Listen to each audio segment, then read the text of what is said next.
Welcome to the latest episode of Pinnacle's NFL Insights. I'm your host, Eric Eager from Sumer Sports, and I'm alongside PFF data scientist Ben Brown to help guide you through the world of the NFL with week-to-week reflections and projections. Ben, this is our penultimate show of the season. One more after this one as we go to preview the Super Bowl, which will include one of four teams, the Kansas City Chiefs, the Cincinnati Bengals, the Philadelphia Eagles, and the San Francisco 49ers. Those are the four teams left, Ben, but we were at one point with 14 teams left since we last talked, Ben. What has surprised you about what has happened over the last 2 weeks? Yeah, definitely. And it might not be the last 2 weeks, but I think the biggest surprise has to be the Buffalo Bills, obviously odds on favorite or whatever, to kind of be that team that was going to hoist the Lombardi trophy at the end of the season throughout numerous points, not only in the preseason, but throughout the vast part of the regular season as well. And, them not living up to that billing as kind of being the top team in football. Obviously, they had injuries along the defensive front four, specifically with Von Miller, and never really figured out the pressure situation outside of that. And it seems like they very much took a step back with Brian Daboll moving on to become the head coach of the New York Giants. But they were a team that I would say, we expected them to be the pinnacle or the upper echelon of the AFC teams. And it seems like they are very much, a step or two behind the Chiefs and Bengals, and it just doesn't seem like they're going to actually be able to improve that sort of ranking. It does seem like their their championship window is very much closing a lot quicker than people expected. So I'm concerned about them. I do think that's got to be probably the biggest surprise, the fact that they're not playing this weekend, I would say right now for me. Yeah, for sure. I mean, the only thing that really lives up to the lofty name of being the pinnacle is of course, the sports book that we're representing in this podcast. Everybody else seems to fall short when they get that distinction, I would say. The other ones that kind of fell by the wayside that were interesting were our hometown Minnesota Vikings. They fell as field goal favorites to the New York Giants at home, and then not to be undone, the Giants go and get absolutely drilled by the Philadelphia Eagles. The Eagles, coming off a bye, were only really laying 7.5. And that was the teaser leg of the century. Right. It felt like going through 7-3 there last Saturday night. Who impressed you the most of the teams that are left? Kansas City won with their backup quarterback having to play some snaps. The Bengals, of course, go on the road and kill a Bills team, like you said, that were the favorites to win the Super Bowl going into the season. But they also were given a game, and frankly, were lucky to win against a backup quarterback in Tyler Huntley the previous week at home. Right. So which team has been the most impressive to you on balance so far through the first 2 weeks of the playoffs? Yeah, I mean, I think you have to, if you're comparing just the 2 weeks of the season. Of course, or the playoffs. Of course, they didn't play in the wild card round, but the Philadelphia Eagles, they definitely dismantled the Giants team that was very clearly overmatched. But that should kind of be the expectation when you have a roster kind of built the way that they do, that they're very much gonna pound teams when they're playing from ahead, and can very much kind of play this bully type football where they're dominating both the offensive and defensive lines. And when they do get ahead, like they're probably the toughest team in football to actually beat. So I think you had to be impressed with the Eagles. The question was, like, did they peak too early? Were they going to be able to kind of get back to their early season, rhythm or flow with Jalen Hurts kind of coming back from the shoulder injury? And I think, for all intents and purposes, they very much answered that question. They very much look like a juggernaut. And I think that they very much, I would say, look like the better team if you're kind of sizing up where these teams kind of played and how well they played in the divisional round, and trying to project that out into this conference championship round. Like, to me, that spread with them against the 49ers just doesn't make a ton of sense coming off of that 1 week performance. But of course, recency bias and everything else, it is a pretty big a point that you kind of have to overcome at this point in the NFL season as well. Yeah, for sure. I think, one of the things that I'm looking at here is, of the four teams that are left, is there any team that's sort of overachieving? Is there any team that sort of doesn't belong? And, like, my company, Sumer Sports, tweeted out, sort of the records of the teams versus the point differential that they had, and sort of who's off the line. And, I do have to say that, when you look at the top teams, you look at EPA per play on offense, or you look at early downs, late downs, the Bengals, I think everybody believes that they're the hottest team in the AFC right now. But if you look at their season-long metrics, I think that they're a tad below Kansas City. We're going to talk about this in a little bit. they're favored, and I think that maybe we're being a prisoner of the moment right now with the Bengals, a team that, yeah, they've been very good and very impressive.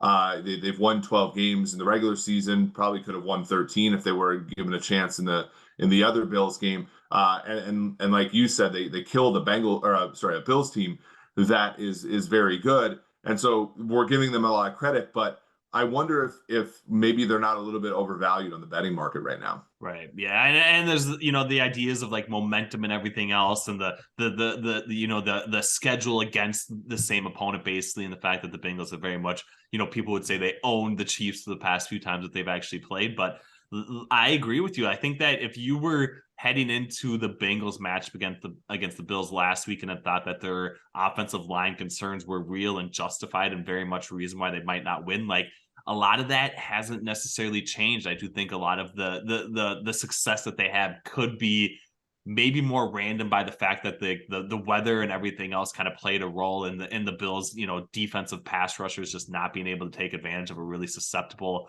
Bengals offensive line. But in saying that, like, the Chiefs defensively have kind of rounded into form, right? And they very much have playmakers along the interior of their defense and very much have gotten, sound play from guys like Trent McDuffie in their secondary, to the point where they are, kind of, moving in the right direction, at least from a defensive perspective. And I know the Bengals are the defense that are going to get a lot of hype in this particular matchup, but I also think the Chiefs match up really well against them. So I'm with you. I do think that, in moving from, the Chiefs being favored on the opening number at Pinnacle to now the Bengals basically being like -1.5 or something, like, handicapping this Patrick Mahomes injury situation is really difficult, but that definitely seems like an overreaction to the Bengals, given what we know about these current states of these teams, I would say. Yeah, and I just even want to look a little bit at season long stats. I mean, yards per play is a blunt instrument, but it does a pretty good job. And when you look at Kansas City, this season was 7th in the NFL in yards per play allowed, right behind the San Francisco 49ers, and two or three tenths of a yard per play worse than the leading team, which is the Philadelphia Eagles this year on defense. The Cincinnati Bengals were 19th at 5.4. That obviously has some merit to it. When you look at in the passing game, the Kansas City Chiefs were 6th in net adjusted yards per play allowed. The Eagles were first, of course, but they actually have a better mark there than the San Francisco 49ers, who were 11th. And the Cincinnati Bengals also 19th there. When you look at yards per rush allowed, and again, these are blunt. You can look at EPA. EPA is going to tell a similar story. The Chiefs are going to be a little bit down there because they didn't create as many turnovers. But the Chiefs are 18th in rush yards allowed per play. When you look at the Cincinnati Bengals, they are down there a little bit. I'm trying to find them. In this state, actually, they're 9th, so they're a little bit better against the run there. But I think a lot of narratives are built off of turnovers. The Bengals were 9th in turnover percentage per defensive drive. The Eagles, the Eagles were 3rd. The Niners were 2nd. Kansas City, when we look at the Chiefs defense here, are all the way down at 21 at 10.3. So that's been, kind of the EPA thing. But you're absolutely right. I mean, Jalen Watson, the 7th round pick out of Wazoo, gets an interception. They've been playing him. Brian Cook, a rookie out of Cincinnati. They've also been playing George Karlaftis.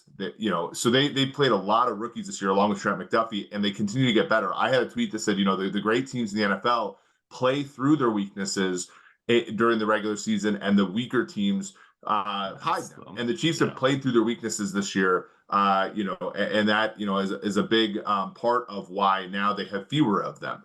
Right. Does that mean, necessarily they should be favored here? Obviously, with the Mahomes injury, no, but it's an interesting, thing to think about.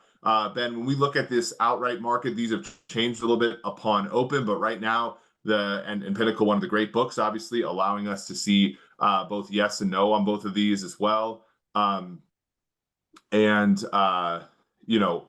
Right now we have, the 49ers are plus 308 to win the Super Bowl, minus 384 not to. The Bengals are plus 255 and minus 312 not to. The Chiefs are plus 281, so they're the third favorite right now, and minus 347 not to. And then the Eagles are the favorite at 243, minus 295 not to. Ben, do you see, for one, obviously you can do the money line rollover, you can do the calculation there. It's probably advisable. But when you do have line movement, like we've seen in the Kansas City game, sometimes the futures are slow to adapt. So do you think that there's any value here in the futures market?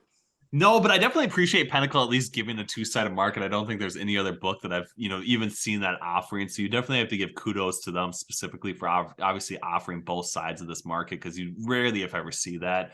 Maybe there's something there on the no side, but like you said, I think rolling in money line bets at this point for basically every team, based on where you kind of predict the Super Bowl spread to land at, given that team actually makes it, I do think that is a much better approach. So I think the only market I would maybe get involved in this, and I hate laying this much juice, but I'm very much not a believer in the San Francisco 49ers. And I do think that, even in beating Dallas last week, like, their flaws were kind of exposed. And if it wasn't for a Dak performance that was kind of in his 10th percentile range, the 49ers probably would have lost that game. And there was even some opportunities for the Cowboys to maybe turn over a couple of Brock Purdy's bad throws. And if they would have done that, I think they would have emerged victorious. So the 49ers are a team I'm going to fade. Maybe I would consider laying the no -384, probably the only spot. But, instead, I'm probably just going to take the Eagles money line or something and roll it in that way, I would say.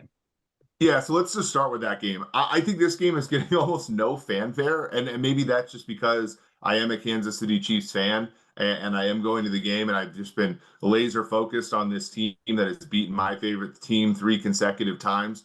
But maybe it also is just because, the best player in the NFL is injured, and for the first time in his playoff career, he is going to be an underdog in a game. But the San Francisco 49ers go on the road, plus 2.5, -102 at Pinnacle as of time of this recording.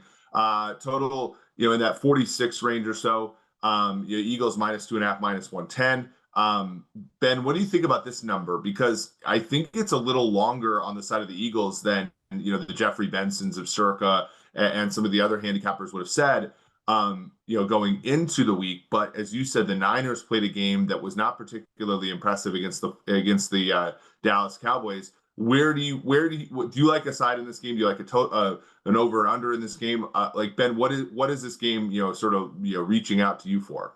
Yeah, definitely. I do like the Philadelphia Eagles. I do think that, specifically their defense, I would say, is kind of one of the only units that can kind of, I would say, match up fairly well against the 49ers offense that doesn't really rely on one guy and can get a number of guys open and in space and get the yards after the catch and everything else, and allow Brock Purdy to kind of push the easy button in a lot of situations. But I think Philadelphia specifically, especially at the cornerback position, can kind of take away a lot of what the 49ers are going to try to do from, a wide receiver perspective. And then it comes down to, can the Eagles slow down George Kittle, and can they kind of slow down Christian McCaffrey coming out of the backfield? So I like that matchup for Philadelphia. I also think that if they do get up and get ahead, they are very much going to be able to kind of, dominate the trenches against what, is widely considered a really good pass rush. But I still think that they have the pieces along the offensive line to actually still take advantage of them. So I like Philadelphia. I do think that anything before getting out to -3 makes a ton of sense, but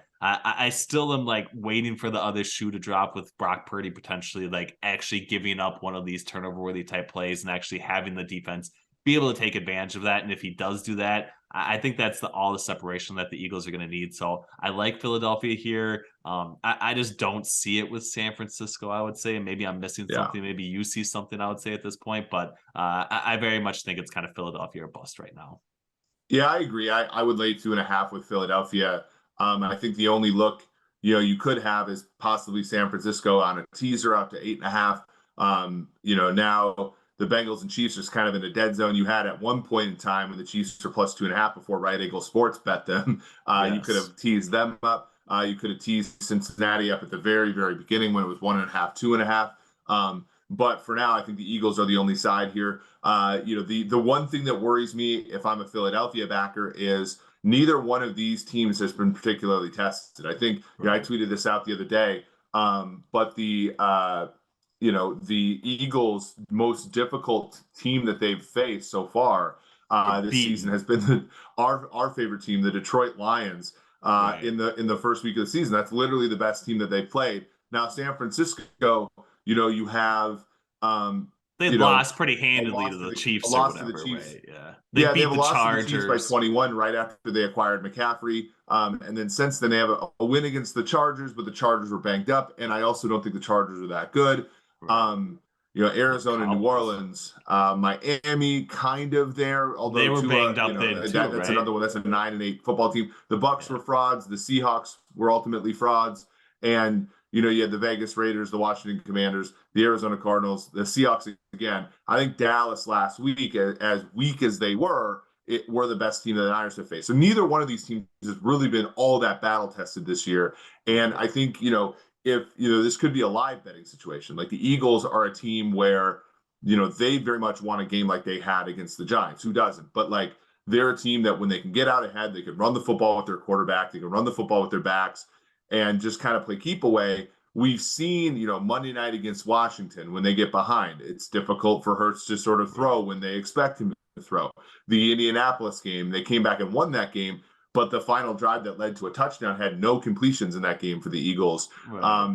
so on and so forth. So if you're the 49ers, I know our friend Josh Hermsmeyer wrote this article on 538 about this. You want to use the fact of how good Kyle Shanahan is as a scripter. You want to get ahead. And I think if you get ahead in this game, then the Niners are actually an edge. It just depends, if the Philadelphia defense can get a stop or two, the Eagles can go downfield and get a score, then I think the Eagles are an edge because that's really how they like to play. So it really is, to me, the team that gets the first lead in this game, I think is almost, a sure to win, which is very interesting in this one. So let's...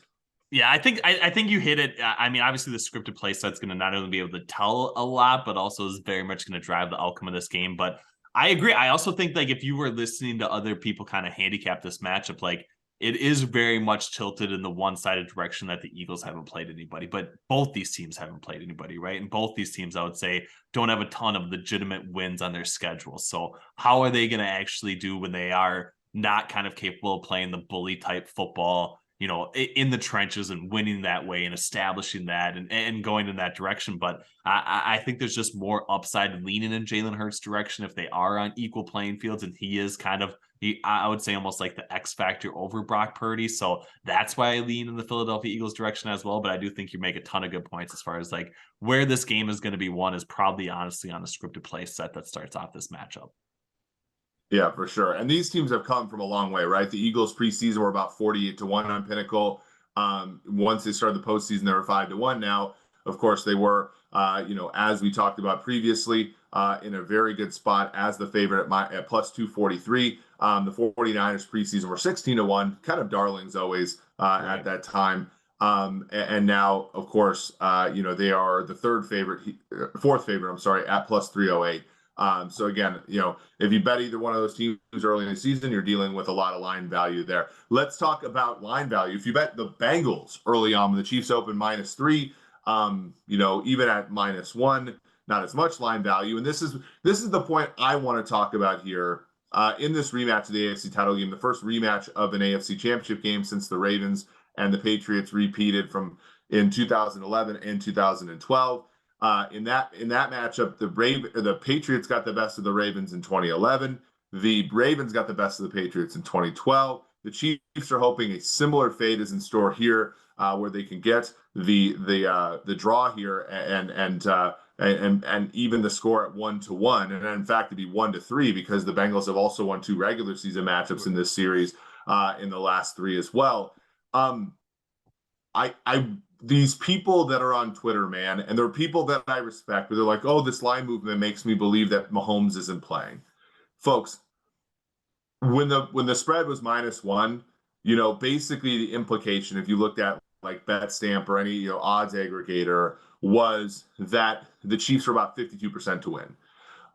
The worst it ever got after that, and it's come back a little bit, is Chiefs, basically 44% chance to win. If you looked at, the odds aggregators like BetStamp and stuff, they're currently 46. So you're looking at a 6% change. Ben, that's less of a change in basically cover probability than going from 2.5 to 3.5, right? So people, I think, especially in a postseason game where 0 has no value, are way overestimating this move from Kansas City to Cincinnati.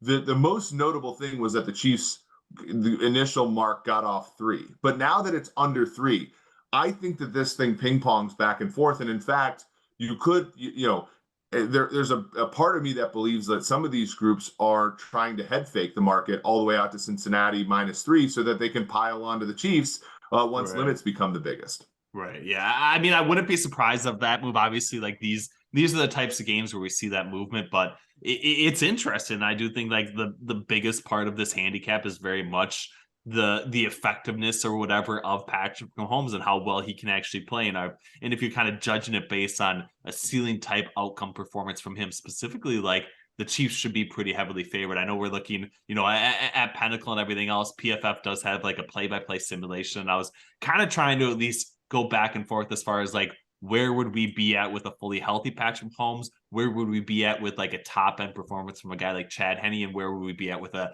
bottom 50% performance from a guy like Patrick Mahomes? So like if we were projecting this out based on our simulation perspective and we thought Patrick Mahomes was 100%, we would probably have this game closer to like a -4 spread for the Kansas City Chiefs, -3.5 maybe. But I think that's kind of reflective of where the market was at in opening. And I do think if there wasn't a Patrick Mahomes injury concern when this market actually opened up, like that's kind of where we would have probably initially been at. And then we would have seen whether, a ton of money would have flooded in early on the Bengals and pushed it down to 3 and then 2.5 or not. I'm not quite sure, but I have a really hard time seeing us get through 3 with a fully healthy Patrick Mahomes. Now the question is like, how much do you discount Kansas City if Patrick Mahomes isn't in the fold, right? And kind of using the basis of, top end Chad Henne, bottom half, like Patrick Mahomes, I think you kind of arrive right at this -1, -1.5 spread for the Cincinnati Bengals. And you kind of see, how things are going to play out through, once again, the first couple of plays, the first couple of drives. And I think you have to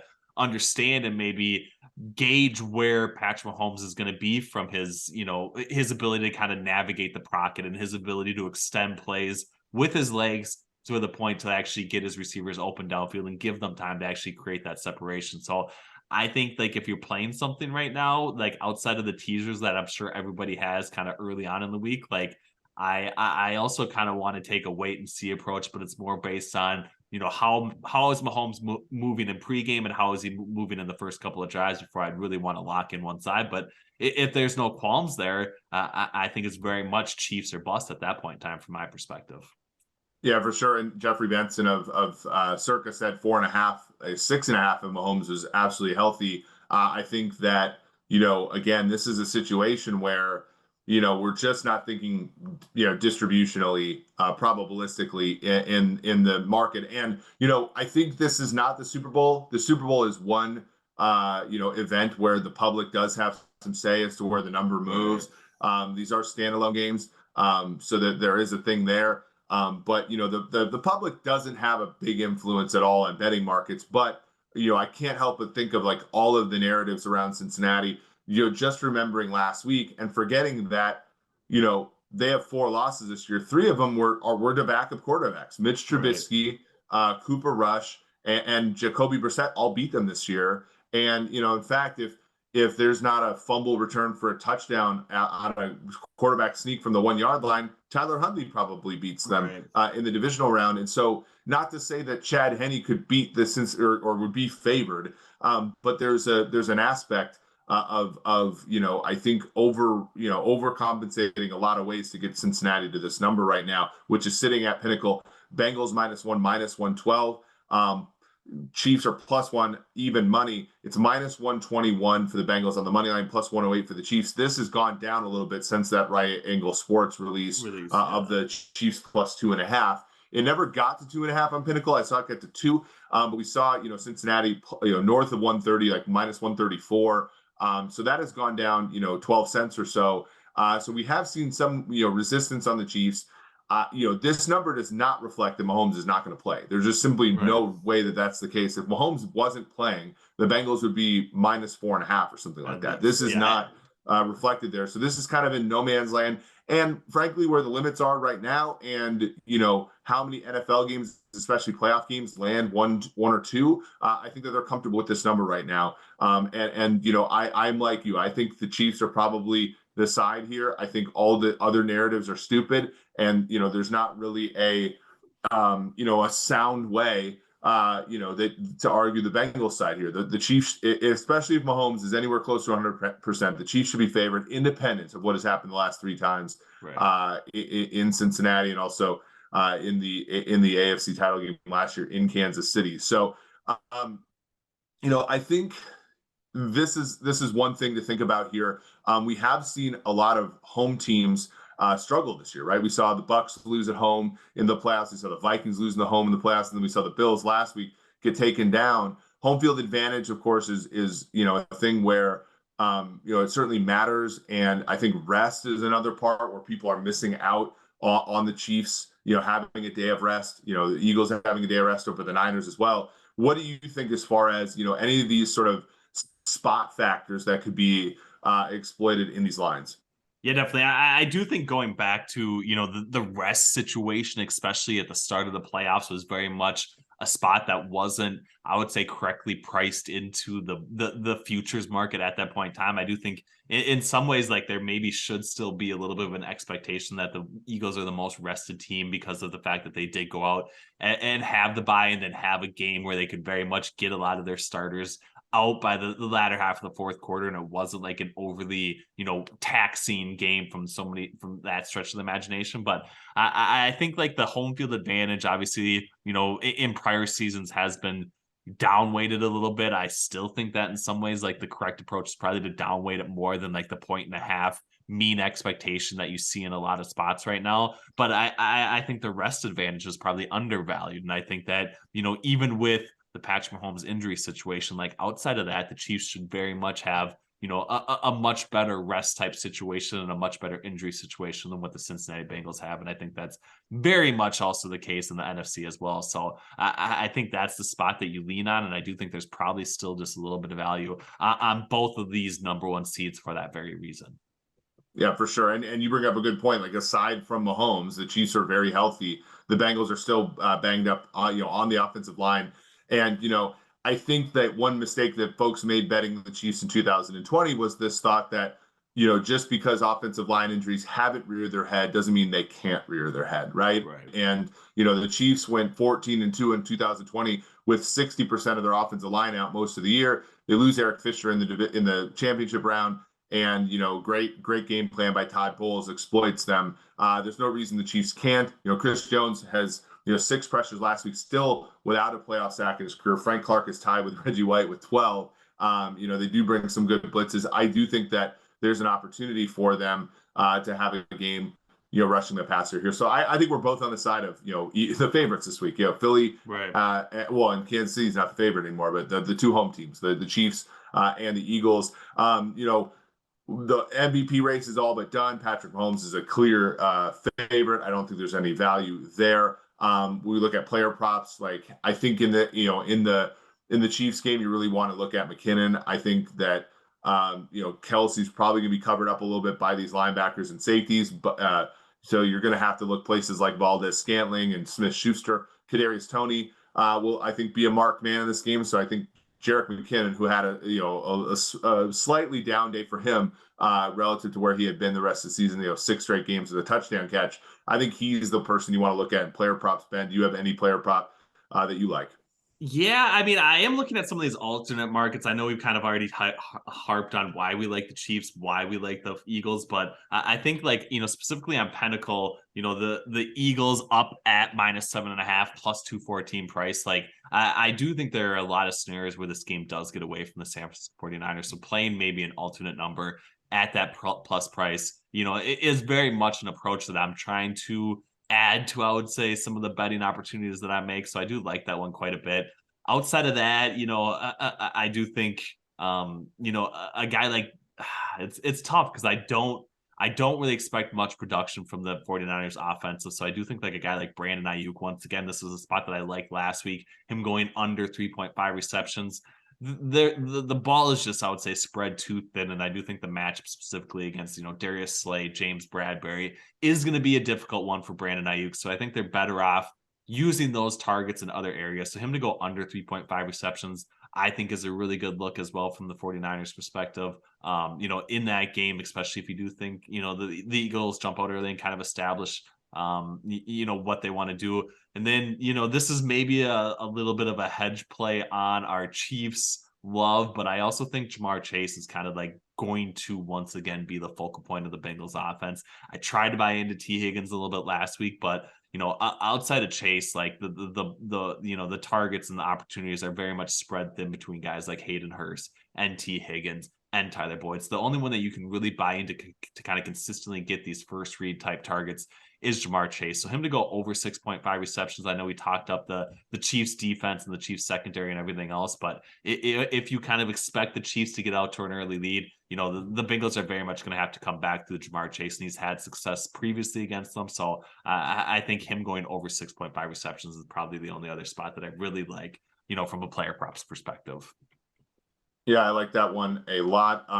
Ben, we have an opportunity in this weekend to basically have a few firsts and a few first in a long times here, because if Patrick Mahomes were to make the Super Bowl, he'd be the first MVP to make the Super Bowl since Tom Brady in 2017. Brock Purdy, if he were to make the Super Bowl, he'd be likely the first rookie quarterback to ever start a Super Bowl. Right. So we have a few interesting insights there. We do have just a team building aspect to this betting podcast. This will be the I think since 2012, every single Super Bowl has included a quarterback or team built around a quarterback on rookie money, because the Eagles and the Niners with Lance were that way. Every Super Bowl but one, the Matt Ryan Falcons place, and then Tom Brady Patriots were the last time that didn't happen, and the only time since 2012. So and the Bengals are built around a quarterback on rookie deal money and Joe Burrow. So that just goes to show how hard it is to win with a quarterback on a veteran deal. Awesome, man. This was a lot of fun. I know we're just about done here. So that was the NFL Insights for another week. Next time we meet, Ben, I will be in Glendale for the Super Bowl to cover the game. We'll be at Pinnacle Podcast on all platforms to follow and keep up to date on all of Pinnacle's latest shows. Plus, keep across Pinnacle's betting resources page for Ben's latest article, delving into the everything in NFL playoffs with a detailed betting analysis on each team. Thank you for listening. We'll be back ahead of Super Bowl 57. Odds are correct at time of recording. Please gamble responsibly. Stay classy, everybody.